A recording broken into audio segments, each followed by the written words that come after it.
Today I want to talk to you about a press. I know that a lot of you may be interested in using a press. I see a lot of it, and I want to show you one that I think is, or at least for me, has been superior. And you know, my progress through my coaching career from very young to now has been a phase of steps. I learn a little bit more, I try something, it doesn't work, or it works, and just slowly but surely you get to the point where you don't have much left as far as what you want your players to learn and what you have found to be effective. The smarter coach works harder at simple things and less things than the beginner coach or the learning coach. That's a part of your learning experience. I see some things that I'd like to talk to you about, but first of all, let's take a look at just exactly what we're trying to do in simple words. What the offense is trying to do is scramble the defense. A defense that is scrambled, not settled, is the weakest defense. I don't care what defense you're running, zone, anything. That's what the offense wants to do. The defense, on the other hand, should be working in any way they can to not be scrambled, because it is their weakest defense. They want to be set and in place. Those of you who are using a zone press that trap a lot, trap everything a lot, are actually scrambling yourself. You are weakening yourself. Now you will get by with it. And here's the line that you'll get by with it. If the team you're playing is not skilled, depending on the level of play, you will have success getting the ball and looking very exciting. Maybe not so effective, but it looks really like, but you are also scrambled. So you are weakened. If you don't steal the ball, or your traps aren't effective, you're wide open for wide open shots. Think about this. If you watch the NBA play, have you ever seen them zone press and trap like that? Unless it was at the end of the game. I'll tell you why. Because they're playing against highly skilled players. Highly skilled players are not going to be bothered, first of all, by your almost kamikaze approach to it. And they have the skill to pass, to dribble, and to shoot. But if you go down where you see almost middle school kids playing in high school, and you have some success until you meet the team that is well skilled. And that usually is in about the second round of your state tournament. So you're asking yourself and your players to limit yourself to really go to a higher level. I want you to be careful about this, because the press that we're going to show you does not do that. Now you can say that there was a time, even Division I teams, you don't see much of this kamikaze type of pressing, because they're highly skilled. You can point to John Wooden's press that won him his first championship. But his press was pretty much like I'm going to show you today in a man-to-man. They didn't trap a lot. They were very patient. And he will admit, and you know, seeing them play that year, which I did, I saw them play in the finals. They could play a long period of time. Nothing happened. Then all of a sudden, 3 or 4 or 5 possessions in a row, something happened. A turnover, steal, a missed shot, that type of thing. And then they made the run. And they made their run. Every game was like that. The press we're going to show you today is without traps. You don't need a trap to be effective. This is an effective press. When Rick was with me and did OERD for me, he pointed out to me one day that, said, you know, we are most effective defensively when we can put on this, what I call a control press. That's our most effective defense. And he's right, and I have done it like this ever since, because I knew that this is where we were most effective. We are not trying to get the ball. We are not trying to take time off the clock. What we are trying to do is keep our defense set, control the ball down the floor, so that all of our other players, defensive players, our guys, can be ready. And then they are the most resistant because they are not scrambled, they're in the right position, and they're ready to play defense when the ball comes into the scoring area. The opponents will not score any points, I can almost guarantee you, till they get it across the timeline. If you can delay that, then your backline men get set. We want to make advancement of the ball after a made basket or a turnover that they take the ball out of bounds. We want to make that advancement very difficult and hazardous. We want them to be thinking a little bit afraid that they'll make a mistake because of the pressure. That's the attitude we want them to have coming in. Then they're going to run everything just a little bit off kilter. Now that's all we do. We just work for those seconds or mental attitude such as fear. Make them work hard, come up the floor, turning, passing off to a guy that's parallel with you instead of passing to people that penetrate you. That's what we're trying to do. Possession after possession. A grind.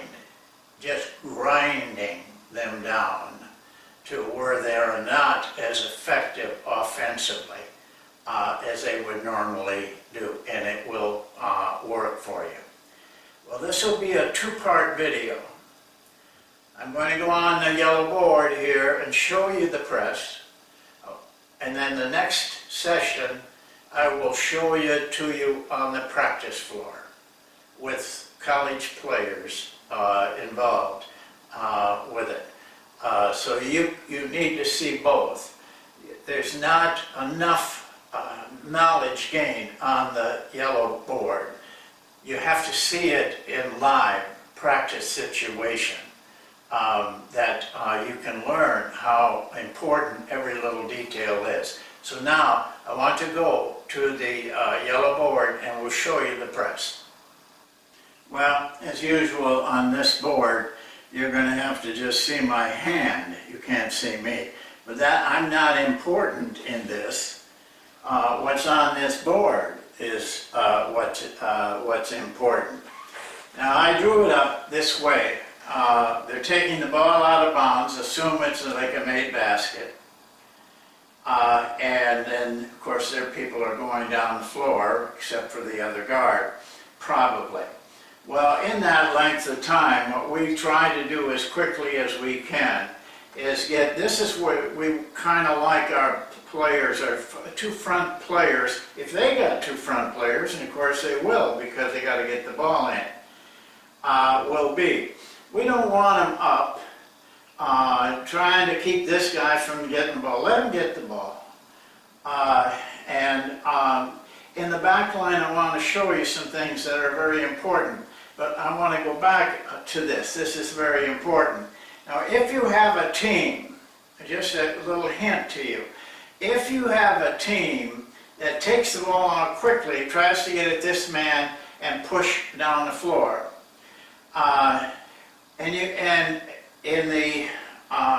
we make the basket, while we're making the basket, you know, I put 4 men on the offensive boards, and we have 1 man beat. And I get criticized for this because a lot of people get really, excited because once in a while we get beat doing that.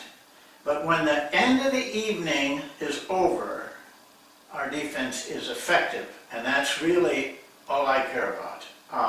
Yes, we're going to get beat, but we probably get beat sometime in anything that we do. If they do that, and your guards can't come up, just just tell a forward, and we work on this. If the forward sees that, and he's right here, he can just pick this guy up. The guard can fill in and take his man over here or wherever he is. That should not faze you at all. You can get into your spots very quickly doing that. These could be 2 forwards. Doesn't make any difference. But here's what does make a difference. And this is where you will weaken. This is where you will be wrong in your coaching of it.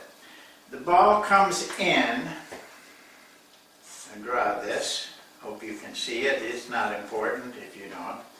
Now, this player will get in position. Now he comes up. Now he's going to be tough. Okay? The rest of the players use our ball line rules. On the ball side, the man is overplayed. On the weak side, in other words, the other side of that line, right down the middle, are sag men. Okay, so it will look something like this when this guy comes out. This is why I want to talk to you very, very strongly about. These positions are very important. You notice I have this guy drawn up. He's still overplaying because we're pressuring the ball. That pass is going to be a long pass. He does not, and don't let him do this, have to sit back here. You're already weakening your defense because you're giving them holes. Keep them up. This man's rule is to play as close to the ball, but still be able to get back to his man and deflect a pass there from here to there. The center, here, I'm assuming it's a center, here, our center though is up in here because he can get to that pass. Okay, we need pressure on the ball so they can't throw, a real hard pass. They got to throw a lob pass. These positions are very important, and the players will not remember in a game until you have developed a habit of them coming back, and instead of just plowing back and running right to their man, they are trained and conditioned to sit in these positions instead. The problem you have is this. You won't notice it. You'll fall asleep. Fellas, any time you're coaching, you got to have a certain kind of a mind First of all, it's got to be quiet. You can't be running around looking for this and asking your assistants. I mean, your mind needs to be quiet if you're going to see everything. And the second thing is concentration.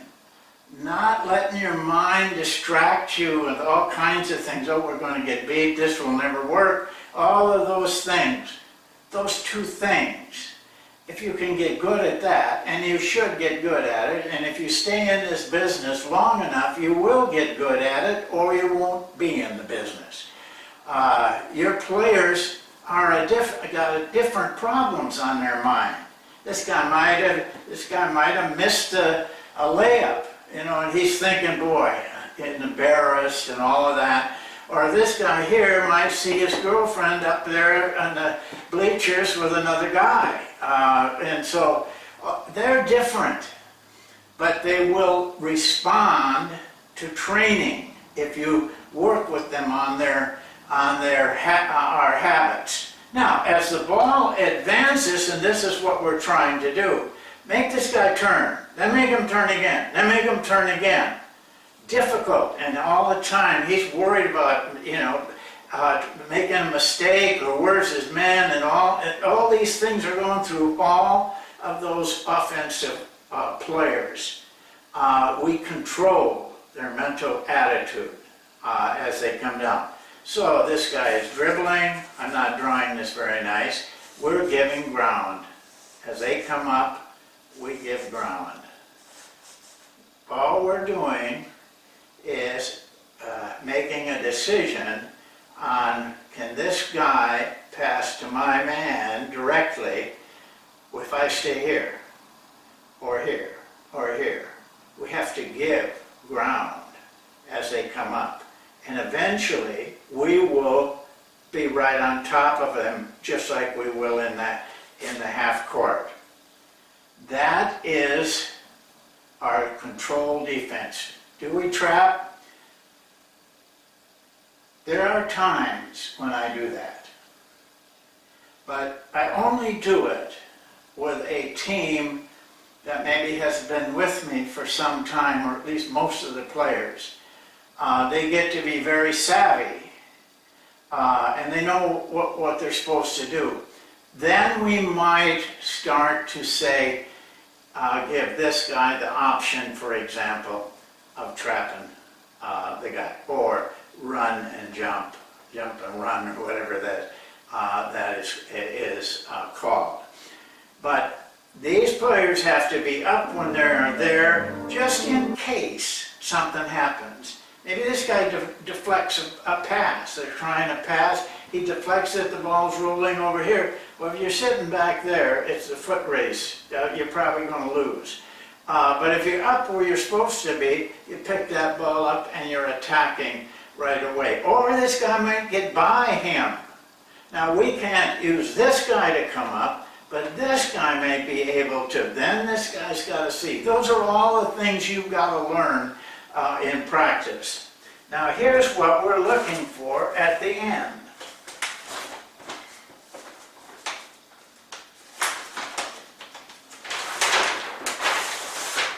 This is what they should be, as they're approaching, this is what we're looking for. See, now he's overplaying, weak side sag, overplaying a direct pass to the center like we do.